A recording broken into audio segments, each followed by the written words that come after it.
Happy 4th of July, on the Lord bless, 1997 NFL Draft live stream. Ball league, ball tag league.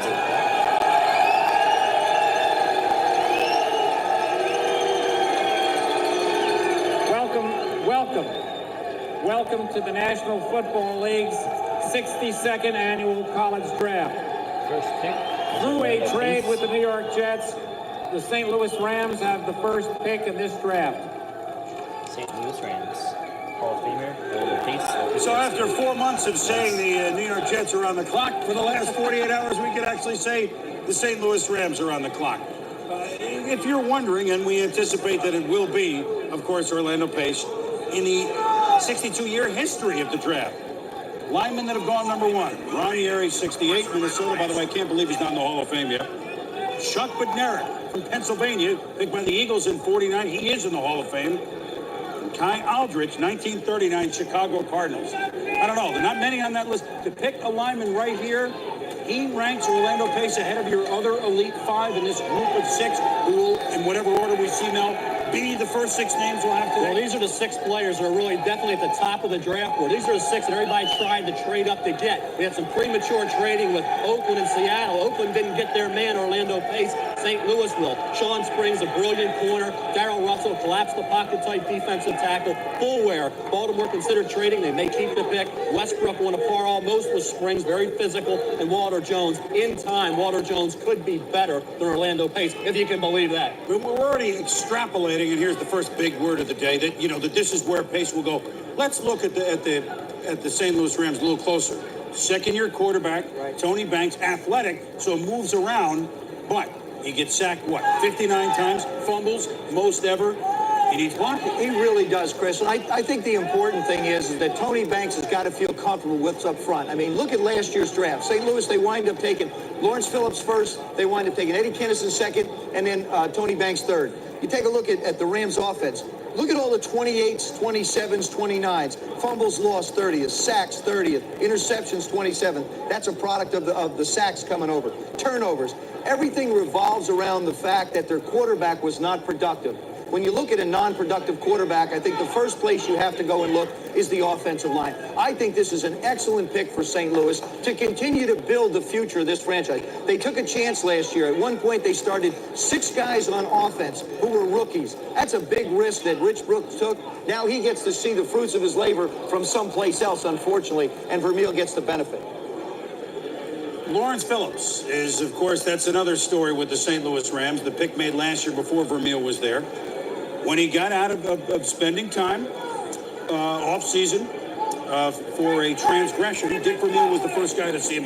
Dick Vermeil wants to embrace this kid, doesn't he? He really does. I think, of course, Mel and I had our difference of opinion regarding Lawrence Phillips. I'm not going to tee that up quite yet. I still think he's going to be okay, Mel. I don't care what you say. And I think Lawrence Phillips will have grown up. The problems now, I believe, are behind him. And Dick Vermeil has basically sat down with this young man and said, listen, I need you to step up and be the guy that everybody expects you to be. Tony Banks proved he could get the job done. Eddie Kinnison proved he could get the job done. The only guy left in the 3 that were taken last year is Lawrence Phillips. And I really believe that Coach Vermeil and the veterans on that staff, Jerry Rome is the coordinator, does a great job with young people. I think they can bring them along and bring this kid to the level they need to. They've got all the pieces on the offensive side of the ball to get things done that they want to be productive. Well, if they draft Orlando Pace, then comes the problem. Now we got to sign him. And this could be difficult. That's something that, he did not make the trade with him already signed. Let's go out to St. Louis with our Mark Malone. And Mark, good morning out there still. And I've got to wonder what the Rams are feeling. Do they think they're going to get into a big battle in the trenches over signing Orlando Pace? Well, I've had some long discussions, Chris, with both Dick Vermeil and John Shaw, the general manager here, about that very subject. They don't think it's going to be too bad. They think the best thing that happened was they followed, or that Orlando Pace followed Keyshawn Johnson, a skill player, #1 pick. They know what the cap number is going to be probably by Monday for the #1 overall pick. And they'll go ahead and start negotiations. There's been a lot of concern because Kevin Poston, who represents Orlando Pace, also represented Tshimanga Biakabatuka last year, the last player signed in the NFL. Dick Vermeil said, listen, we want to get this thing done. We're going to be fair about it. But the other thing about this whole thing, Chris, is the fact that they're talking about investment in this franchise for the long run. If this kid is 3 weeks late getting in here because of a contract situation, then that's okay. They understand that this guy is going to be a great player for a very, very long time. They're going to try to be fair with him. And again, I think under this new system, there's going to be a cap number for this player. And the fact that he's following Keyshawn Johnson, I think, makes it a very attractive situation for Orlando Pace. I know Vermeil has been in discussions with Orlando. They've talked several times since they've made the trade from 6 to 1, and he feels very comfortable about it. He says, all I've got to do is coach him. This franchise, Chris, has got to sign him. Well, we didn't think that moving up to the number 1 slot mark, and of course, why not? It's your dime, if you will. It's your 15 minutes of fame. And that's what you get in every pick in the first round. If this is the first year that you're watching the draft, second round is 10 minutes, third and et cetera rounds are 5 minutes each. But perhaps, and I heard this morning that maybe Detroit was at least inquiring to go up all the way to number 1. Perhaps, Mark, the Rams could be getting other calls at this moment, even though they went all the way up to number 1 with a plan in mind. Would they entertain getting out of there at this point? Well, I'll tell you what, I talked to Dick Vermeil, and we spent some time last night and talked about this very subject. As of late last night, he had not had a phone call from anybody, no inquiries. Now, it could very well be there had been rumors that Detroit was looking to move up and take a couple of picks there. So it's possible. I don't think so. Dick said that it would have to knock his socks off if he was going to trade this pick. He actually wanted to go for 2 quality defensive football players in this draft, and he thought by having the number 1 pick overall, that would give him the ability to do that. But he said he felt comfortable with taking Orlando Pace because in his mind, he was the most dominating player in this draft. There was actually no question about that. Chris? Well, I don't know that anyone has knocked his socks off. They hope that Pace can knock the socks off of those that he blocks. The pick is in.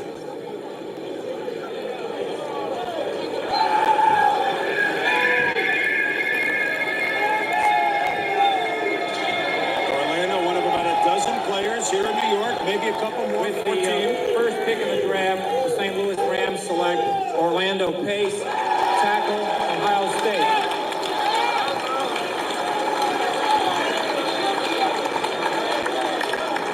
Six and a half, 335. You saw his athletic ability. And as we watch the congratulations for a young man that you had a feeling number 1 pick was a possibility even after a year ago in 95.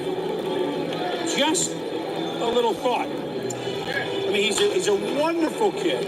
The Oakland Raiders are now on the clock. The Oakland Raiders are now second pick. How many years can he excel in the league? You look at him as a 10, 12-year player, Mel. Well, you have to, Chris. You're taking him number 1 overall in the draft. They had that major need at the left tackle position. They needed help. They went out and only gave up a 3, a 4, and a 7 to get the best player in this draft. Started 38 straight games at Ohio State, never missed a practice. Great football player. And as I said before, the one thing in this draft, Oakland and Seattle traded up very early in the process 2 weeks ago. Oakland wanted Orlando Pace. It did not work out. So you have to believe that Al Davis and the Raiders are not happy to see St. Louis deal up to the Jets' number 1 pick and take Orlando Pace. Well, certainly Orlando's signability is one question. But if I'm Orlando's agent, I don't worry about signing right now. I'm on the phone to IHOP or Aunt Jemima because this guy invented or reinvented the pancake block. So if you're listening out there, there's an early tip from someone who cares. Get the deal first with the commercials, then move on perhaps and sign with the Rams. And we hope that there is no trouble and that he gets in on time. And I don't know that he's going to be wearing number 1, by the way, Joe. I think they've got to put 3 numbers if they're going to go 1. It'll be 111 for this guy. You know, the other thing, too, and just looking at the film clips that we had on him, there's instinctive things that you see in this young man. For example, as he ran down the field at that last block that we saw, he didn't look back to find the runner. He looked back to locate him, but then he went on and made the block, never looking back. So that's the kind of stuff that it's very difficult for young guys to learn. He brings a lot of natural instincts to the position, as well as a big appetite, Boomer, which you mentioned. He certainly does. And although he says, he doesn't really like the pancakes for breakfast, he prefers waffles. I mean, that is it, but he can have whatever he needs. Well, next on the clock are the Oakland Raiders. They originally wanted Orlando Pace, but after, as Mel described, the trade up by the St. Louis Rams, the Raiders maneuvering of a couple weeks ago to acquire the pick from New Orleans here at number 2. Now they have already just the second pick of the draft. Decisions, and phone calls certainly coming from a couple of teams. Let's go to Miami with Chris Mortensen. And Mort, the Raiders have gotten some calls, obviously from Detroit, that's one.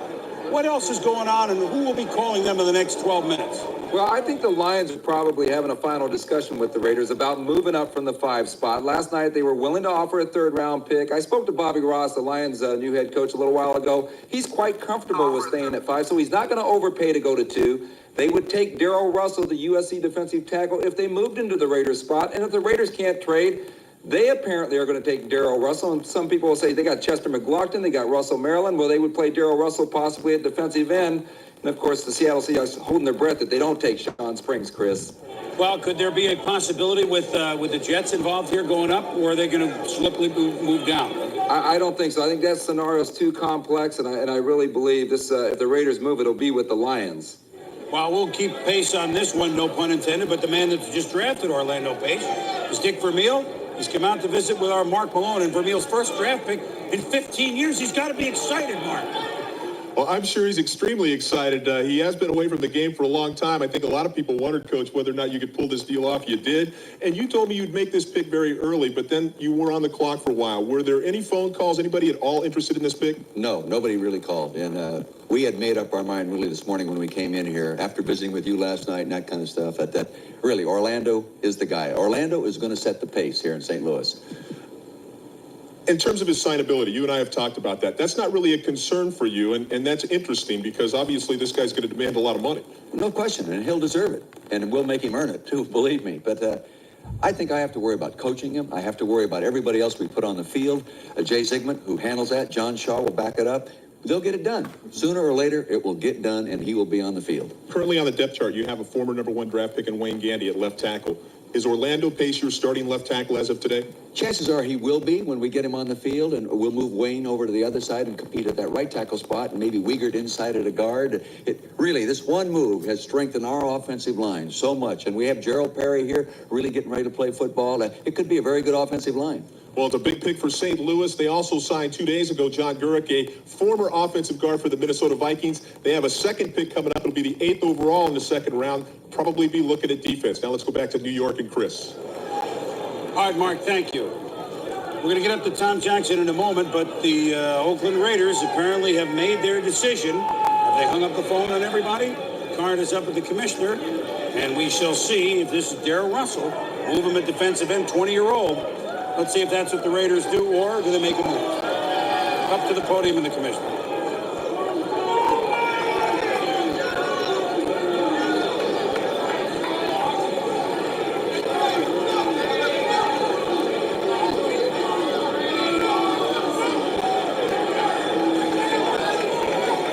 With the second pick in the draft, the Oakland Raiders select Darrell Russell, defensive tackle, Southern California.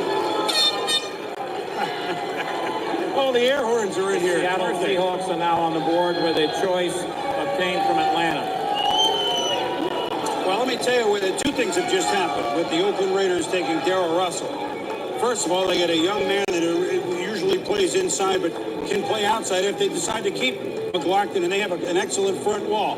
But the Seattle Seahawks are very happy because Sean Springs, Pace's teammate at Ohio State in the corner, is who they wanted all along. Weren't sure they could get him at 3. That's probably where they're headed next, I would think. But now let's talk about Darrell Russell, who's, again, I mean, he's just a youngster. He's a big kid. He's 320 pounds. He's a great athlete. He's only 20 years of age, so you know he's going to mature. He took some bounds off, has to become more of a consistent, focused performer, but tremendous upside potential. Here he is at basically a right defensive end, and that's where the Raiders plan on utilizing him, getting to the quarterback, very agile, very quick for a big. Here he is inside, exploding to the quarterback. You know, getting after then quarterback Ron Powell with Notre Dame, controlling the middle. That's what he does so well. Here's against the Huskies, just dominating that double team block and making a play.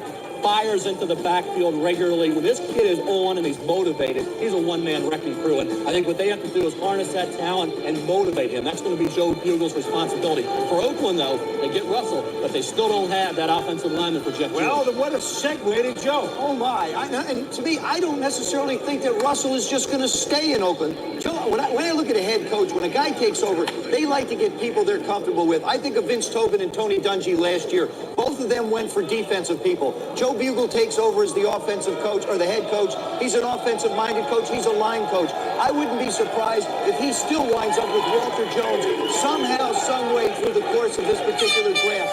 I don't believe the dealing is done. It just doesn't make sense for this to sit real comfortable with me. I think Chester McLaughlin is a superstar. I don't know whether or not Russell helps them get where they want to go. You invest so much money in Jeff George, you got to bring somebody in to protect him and look at the future of that particular side of the ball. So I'm not 100% convinced that we haven't seen the last of this movement here yet. Well, one scenario could be that Walter Jones falls to number 6. The Jets take him. So then they make a deal. Either Russell for Jones or McLaughlin's involved. Meanwhile, the Seahawks, I got to think, it's Sean Springs.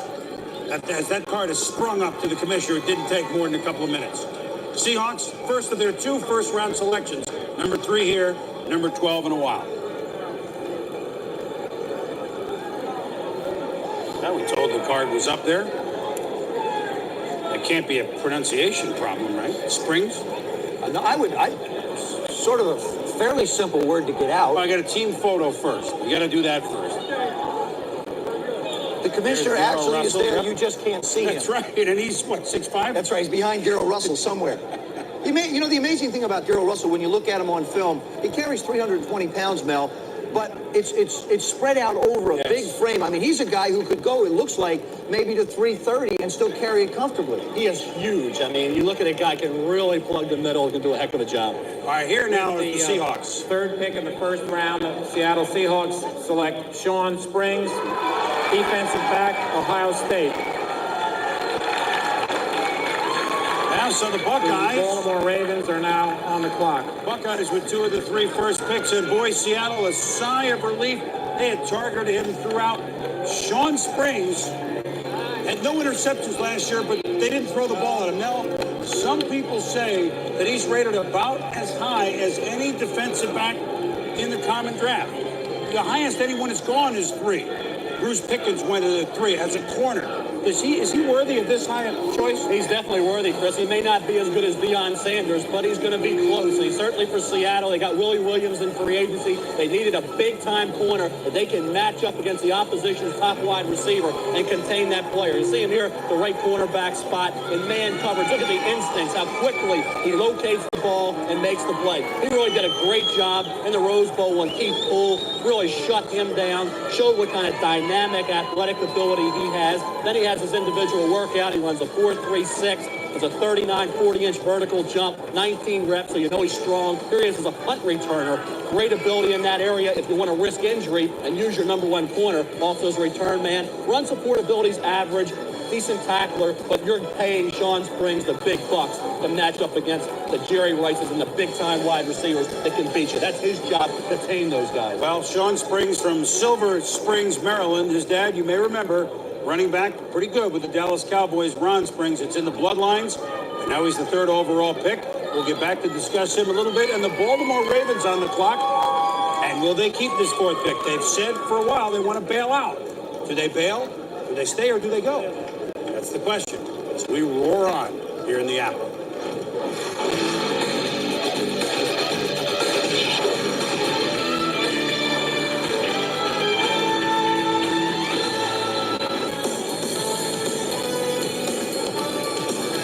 Back in New York, and look at this new and improved, almost like the Hall of Fame wall there, and maybe one day Orlando Pace will be on the wall in the Hall of Fame. You can only hope, but certainly quite a ball club that we saw assembled behind us with the commissioner. I'd like a chance to coach that team.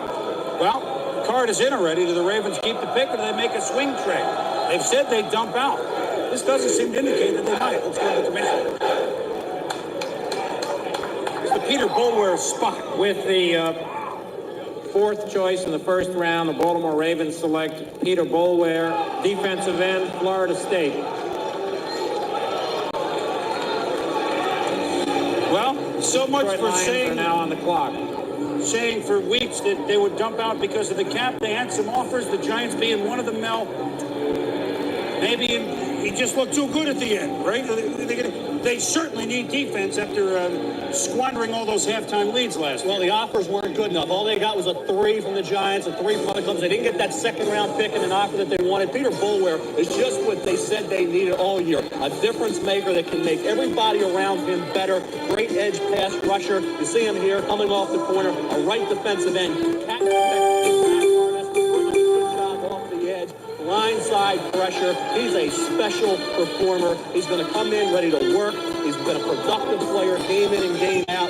Very strong, good functional strength at that 22, 23 reps, so that's not a concern. You see his athletic ability here against Florida, blocking a punt. This is a kid that can play some linebacker. Marvin Lewis, the defensive coordinator, worked out Peter Boulware, came to the conclusion he could be an outside linebacker. So don't count that out. They have McCrary to be the right end, they have Burnett on the other side.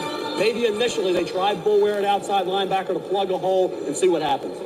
Well, he's a smart player. Let's get that out there. His dad, a doctor in Columbia, South Carolina, where he is from. Sterling is quick to point out from the crib. But cap problems. Where's Baltimore? They're the closest team to being over the cap. Look at they're playing some of their players. Now, remember, these are guys not on the team anymore, but they still owe under the cap. Bad Moon Rising, a cool $3 million to Pepper Johnson. Of course, Eric Turner is still there. Leroy Horde is long gone. Tony Jones, now a Bronco. I mean, this is... They said they couldn't afford it. What are they going to have to do, Mel? Well, what they're going to have to do is try to battle with Peter Boulware and his agent to get him into camp on time. Yeah, Jonathan Ogden got a heck of a deal last year with voidable years in that contract. And he's going to want a similar contract. There's no question about that. We look at Jonathan Ogden's deal. That's what the agent for Peter Boulware is going to want. So it's going to be really tough for David Modell, Ozzie Newsome, Mark Modell to get him into camp on time because that's a key. If he is an outside linebacker in this 4-3 defense, he's going to have a lot to learn. Playing in reverse, coverage responsibilities, a new position. So I think it's imperative, if that's the case, to get him into camp as quickly as possible. Well, very quickly, the Detroit Lions are up there, and it's got to be the corner, Bryant Westbrook, or Walter Jones, the tackle. These are the two next guys. Which ones do the Lions select?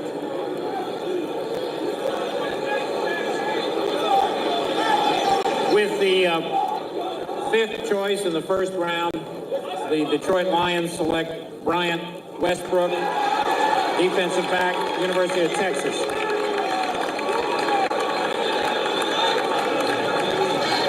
Well, the New York Jets are now on the clock. Oh, boy. And with that, cue the crowd. The Detroit Lions, I mean, in a division with the Super Bowl champion Packers and the great receivers in Minnesota, when they had to go, and he's a big corner. A smart pick for Detroit and Bobby Ross. It really is. The first 5 picks have gone basically the way everybody wanted them to go. They're getting people they want in need positions. Pace fills the offensive line position. Russell in Oakland, like I said, I don't think that's completed yet. Springs to Seattle. Boulware to Baltimore. Detroit to Westbrook goes there. Offensively, the Lions are going to be really fine. I mean, you got Barry Sanders, Herman Moore, Johnny Morton, Scott Mitchell's comfortable, a new coordinator in Sly Grooves, Mark Trestman working with the quarterback. They know they needed defensive help. They know they need a tough one-on-one cover guy. That's who they got, Mel. Well, Mel, he's about 6 feet tall, about the same physical specifications as Sean Springs. He looks for the big hit, doesn't he? He's a football player. He reminded me a lot of Lester Hayes, the former Raider. Very tough, physical cornerback. You watch him game in and game out, just make dynamic plays. Right around 200 pounds, tremendous strength. A guy that plays a physical brand of football. See, 30 career pass breakups, 9 interceptions. This guy has good ball skills. Watch him come up and explode the tackler. Dynamic one-on-one defender. Here he's against Randy Kinder. Watch this hit. This exemplifies what this kid's all about. Destructive football player, but don't underestimate him in coverage. Here he gets flagged for pass interference. Joe, that's not pass interference. He came away with the INT. Here he is blocking a punt, scooping it right up and taking it all the way for a touchdown. This kid is a big-time football player. Had a knee injury, serious knee injury early in his career. Came back from that, has shown no ill effects. This kid will solidify a Lions secondary. It's been awful the last few years. Let me just say a couple things. The corners in the top 10 in the 30, this is now the 31st year, the 30 previous years of the common draft cornerbacks now, not DBs, corners, just 16 over 30 years in the top 10. We've already had 2 here. For example, Dion was a 5th choice. Michael Haynes was a 5th choice. He's going to the Hall of Fame. Ronnie Lott, who one day will go to the Hall of Fame, was the number 8 pick. Rod Woodson was a 10 pick. To see Springs 3 and Westbrook 5, if the scouts are right, that kind of puts it where the scouts are thinking that these guys may end up after 8 or 10 years in the league. One other thought about Springs. Allegedly, in the Rose Bowl, he went up to Poole, the outstanding receiver of Arizona State, said, tell you what, if you don't cut me during the game, I'll give you 1 catch. I don't know if this is quite true, but the stats in the Rose Bowl were that Poole caught only 1 ball from Jake Plummer. If Springs has that sort of confidence and ability, we're looking at a great one. Westbrook, too. The Jets are... Now, something we've got used to saying the last couple of years, the New York Jets are on the clock. But this is the first pick of the Bill Parcells era. Let's head out to Hofstra in Sao Paulo, Antonio. They keep it or do they move now again? Well, Chris, this is an interesting dilemma for Bill Parcells in his first pick with the New York Jets. He has control for the first time, like you said, he's always wanted to have. He could take Walter Jones. Don't forget, David Williams had a cyst removed in his back. He's the starting right tackle, veteran starting right tackle. He's actually sitting or lying down, we hope, at Lenox Hill Hospital because he's had a dural leak, a little fluid buildup in the lower back, and has been prescribed to have rest for at least 2 weeks and may not be ready until training camp. So they could take Walter Jones, they could take James Farrier, they could take Dwayne Rudd, or they could move out with either Seattle or Tampa Bay. Let's go to Andrea Kramer in Tampa.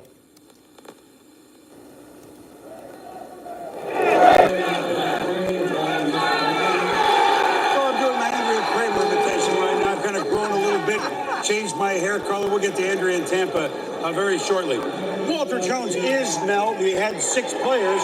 Whoever picks here, Jets or whatever, that is, if it's best athlete, no question, right? I think Walter Jones is a special football player. In the JUCO ranks in 2 seasons, he allowed just 1 sack. Then he goes to Florida State, sits out a year, and then this season allowed just 1 sack, flag for just 1 penalty. This kid's a good football player, 295 pounds, Joe. He runs 4.72. He's got to be one of the fastest offensive tackles of all time. And as you mentioned before, Mel, what it looks like is this, everybody's talking about this kid. Orlando Pace is a guy right now you can plug right in. But down the road, they think Walter Jones has the athletic ability to be equal to an Orlando Pace. So it's a very good pick. This also is the end of Mel's top 6. After this, almost anything goes almost anywhere. So this is the guaranteed guy. You know, Walter Jones reminds me a little bit of Darrell Russell in that, I mean, he's a 300-pounder, but, I mean, he holds it. He doesn't look 300 pounds. He runs as well as tight ends. Well, here's the 6th pick with the Jets. They've already moved from 1 to 6. Do they move from 6 further down to get more picks? The trade card is in, so that answer would be yes. Here are the details with the commissioner. With the 6th selection in the first round, the New York Jets have traded with Tampa Bay. Tampa Bay is now on the clock. The Jets obtained Tampa Bay's pick in the first round, which is the 8th choice overall, and Tampa Bay's pick in the 4th round, which is the 104th choice overall. Tampa Bay is now on the clock. Bill Parcells lost those draft picks when they went over to the Jets as a result of getting out of his Patriots obligations. They've now picked up more than they have lost. So the Bucs move up 2 spots, cost them a 4th. Now let's check in with Andrea Kramer. Good afternoon, Andrea. Hello, Chris. We'll try this again. Thank you. Tampa is not going to stay at the 6th pick, however. They have traded down to number 12. That's Seattle's spot, and they're going to Tampa will get their Seattle's 3rd round pick, which is number 63. So Seattle will now be making the pick at 6. It's very confusing, but the Bucs, I think, feel that there were a number of players that they would like, and if they were all falling down, that they feel that they could get that value a little bit later. So it looks like Seattle will be making the pick, and Tampa will now be at 12. Chris, back to you, New York. Well, my goodness, they came in the league together, the Seahawks and the Buccaneers, and it's only fitting that they do business together here in the first round. These 2 teams are the 2 teams with the 2 first-round picks. Here's the tales of what With the 6th pick in the first round acquired from the New York Jets, Tampa Bay has traded with Seattle. So Seattle now is on the clock. Tampa Bay acquired Seattle's pick in the first round, which is the 12th selection overall, and Atlanta's pick in the 3rd round, which Seattle had previously acquired, which is the 63rd selection overall. So Seattle is now on the clock. All right, so let's recap here. Welcome to Trader Vic's. We'll have a pina colada at Trader Vic's, and his hair was perfect. I'm not talking about you, Mel. It's a line from Warren Zevon. Well, story with Seattle. Let's talk about Walter Jones first, but then let me give you the background of how a political vote that didn't happen yesterday affected these moves today. All right, but Hank Goldberg, are we ready up there? Is in the Pacific Northwest. Top of the morning to you, Hank. And I guess the fish are swimming upstream, aren't they? Yes, they are, Chris. Dennis Erickson told me last night that this was his objective, to move into the sixth spot, to take Walter Jones. It felt just the way he wanted with the selection of Springs. You mentioned the legislative situation here, and very quickly it's this. They need 50 votes to get approval for a stadium vote on a referendum. And they haven't gotten those votes, and the election hasn't taken place, but they decided to go about their business as if that situation doesn't exist. The problem is they're looking at $13 million in bonuses and salaries right now, Chris. So that's the situation here. They're feeling pretty good. Well, they should feel pretty good. We're going to go back to you in a minute, but let's make it official with the commissioner, Hank.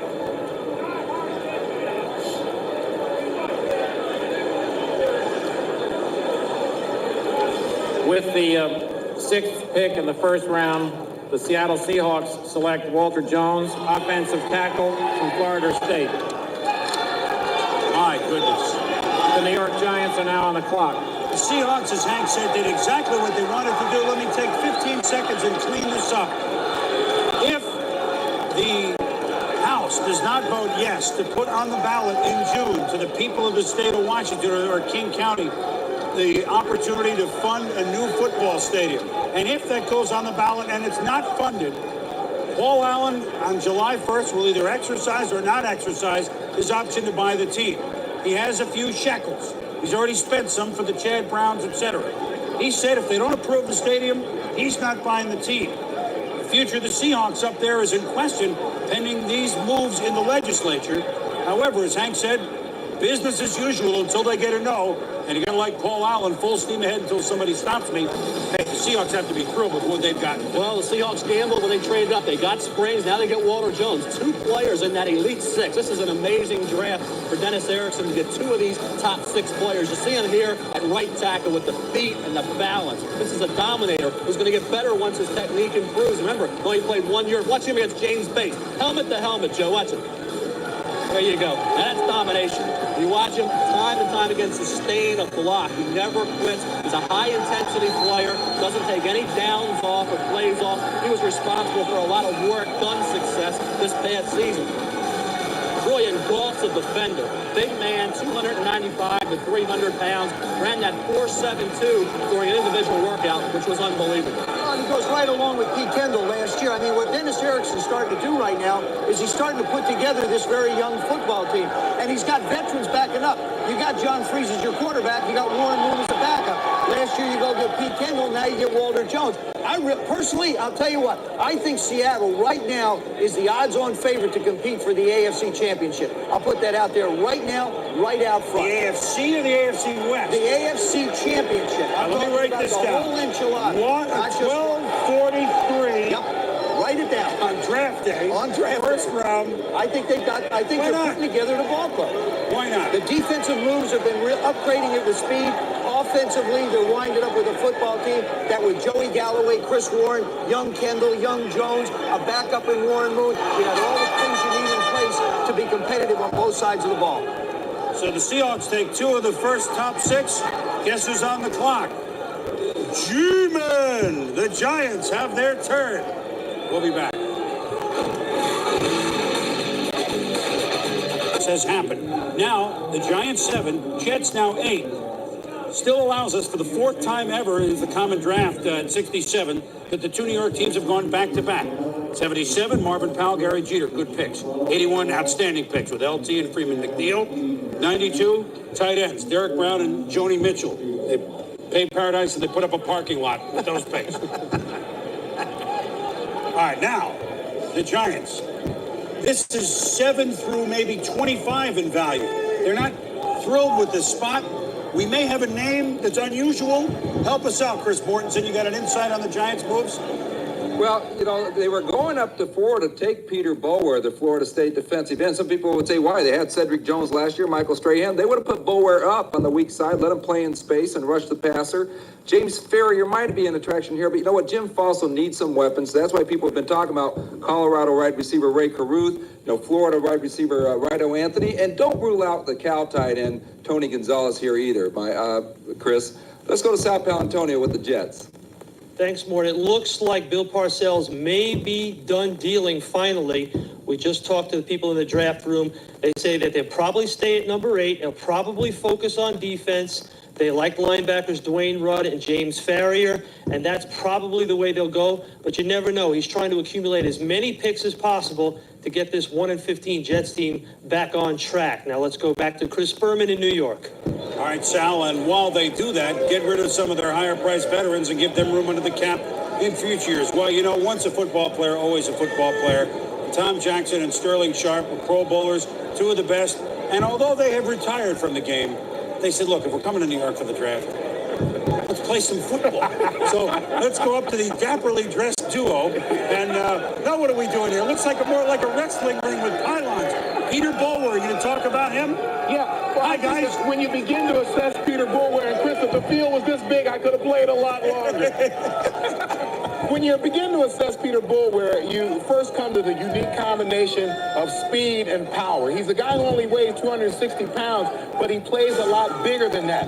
When you look at this guy come off the corner, he's able to shorten the corner. He doesn't run himself out of the play. He's able to fall back. He doesn't get so far upfield that he can't come back. But look at the right shoulder. He makes a nice play. Now, I think the thing that you want to do if you're Peter Bower is you want to be balanced up. And the reason I wanted to show his stance right there is whether he was on the right end or the left end, he tended to be in that left-handed stance. But those are all things, Sterling, he can work on technique-wise. And he's a kid that you can work with, because I've been knowing this kid ever since he was 10, 12 years old. And when I got drafted in 1988, Peter Bower was the guy who answered the phone. Of course, it was the Green Bay Packers, and I told Pete to go ahead and talk to him. I was waiting for a better offer, but it worked out well for me in Green Bay. But Peter Bower is very coachable. He's a young man that just wants to come in, and his technique that Tommy talked about, I think he'll be fine because he wants to absorb that information. And as I go back over to Boom, I think if I'd have played on this field, Chris, I might have had a few more catches too. I think I might have had a few more catches over there. Joe, do you think you could hit me on a square on that field? I think I could hit you on this one. Don't go much further than that, though. I got to be honest with you. That's about the limit of the arm right now. Right now. I don't think I can go that much further than that. I'm about a 3rd and 4 guy. Send me out 2 steps, turn around, and fall down, maybe to pick up that extra yard. The Giants now start a new group of names. And now we got to get everybody familiar with the next group of names, although we understand that the Giants are talking about a name that will not rock the draft, but just maybe not a name that we'll see right here. Well, we see some good football players. It's not the Elite Six. And remember last year, the Giants missed out on Jonathan Ogden, had to settle for Cedric Jones. So the second straight year, the Giants are just off the fringe of getting one of those elite players. We see work done. He's a third down specialist, a creative football player, versatile, could fit in well with anybody. Marcellus Wiley's my sleeper, has been all year, coming on strong. You look at the rest of that group that's after that. Tarek Glenn was 354 during the season. Now he's 331. Ike Hilliard. This is a kid steadily moving up the draft board. Gives you tremendous ability after the reception. Bernard Wilson. We know that Bill Parcells really likes Bernard Wilson's intensity and great motor. So there's not that much difference in talent when you look at this group.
Bye.